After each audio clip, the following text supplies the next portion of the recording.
भगवद गीता के कर्म योग की कहानी। आज अस्पताल में एक एक्सीडेंट का केस आया। अस्पताल के मालिक डॉक्टर ने तत्काल खुद जाकर आईसीयू में केस की जांच की। अपने स्टाफ को कहा कि इस व्यक्ति को किसी भी प्रकार की कमी या तकलीफ ना हो, उसके इलाज की सारी व्यवस्था की जाए। रुपए लेने से भी या मांगने से भी मना किया। 15 दिन तक मरीज अस्पताल में रहा। जब बिल्कुल ठीक हो गया और उसको डिस्चार्ज करने का दिन आया तो उस मरीज का बिल अस्पताल के मालिक डॉक्टर की टेबल पर आया। डॉक्टर ने अपने अकाउंट मैनेजर को बुला करके कहा, इस व्यक्ति से एक पैसा भी नहीं लेना है।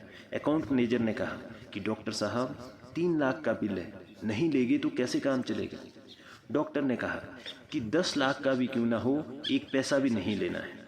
ऐसा करो, तुम उस मरीज को लेकर मेरे चैम्बर में आओ और हाँ, तुम भी साथ में ज़रूर आना। मरीज व्हीलचेयर पर चैम्बर में लाया गया, साथ में मैनेजर भी था। डॉक्टर ने मरीज से पूछा, प्रवीण भाई मुझे पहचानते हो? मरीज ने कहा, लगता तो है कि मैंने आपको कहीं देखा है। डॉक्टर ने याद दिलाया, 3 साल पहले मैं पिकनिक पर गया था। लौटते समय कार बंद हो गई और अचानक कार में से धुआं निकलने लगा।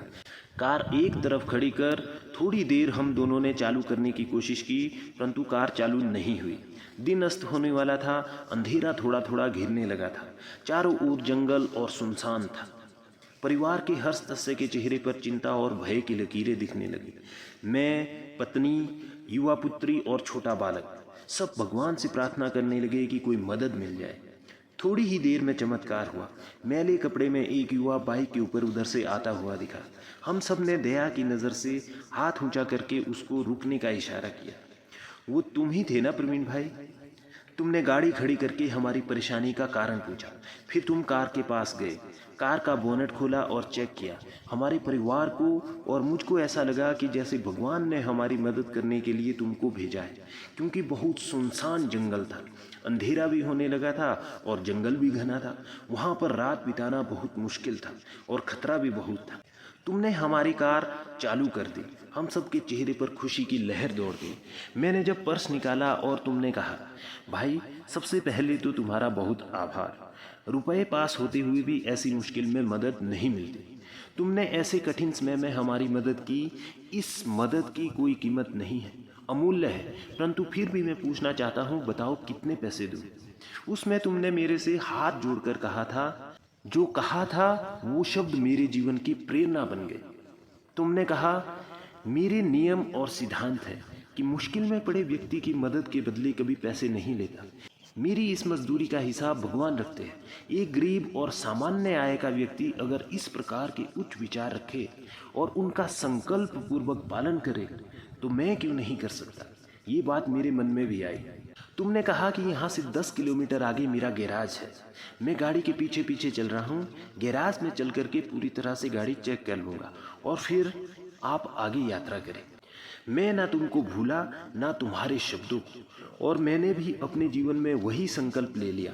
3 साल हो गए, मुझे कोई कमी नहीं पड़ी। मुझे मेरी अपेक्षा से भी अधिक मिला, क्योंकि मैं भी तुम्हारे सिद्धांत के अनुसार चलने लगा। एक बात मैंने सीखी कि बड़ा दिल तो गरीब और सामान्य लोगों का भी होता है। उस समय मेरी तकलीफ देखकर तुम चाहे जितने पैसे मांग सकते थे, परंतु तुमने पैसे की बात ही नहीं की। पहले कार चालू की और फिर भी कुछ भी नहीं लिया। प्रवीण ने कहा कि साहब आपका जो खर्चा है वो तो ले लो। डॉक्टर ने कहा कि मैंने अपना परिचय का कार्ड तुमको उस वक्त नहीं दिया, क्योंकि तुम्हारे शब्दों ने मेरी अंतरात्मा को जगा दिया। अब मैं भी अस्पताल में आए हुए ऐसे संकट में पड़े लोगों से कुछ भी नहीं लेता हूँ। ये ऊपर वाले ने तुम्हारी मजदूरी का हिसाब रखा और वो मजदूरी का हिसाब आज चुका दिया। एक सामान्य व्यक्ति का सामान्य कर्म सूत्र भी ज्ञानवर्धक हो सकता है। आपकी जिंदगी बदल रहा है ये चैनल। जुड़े रहे, जोड़ते रहे और समाज में सकारात्मकता यूं ही फैलाते रहे। धन्यवाद।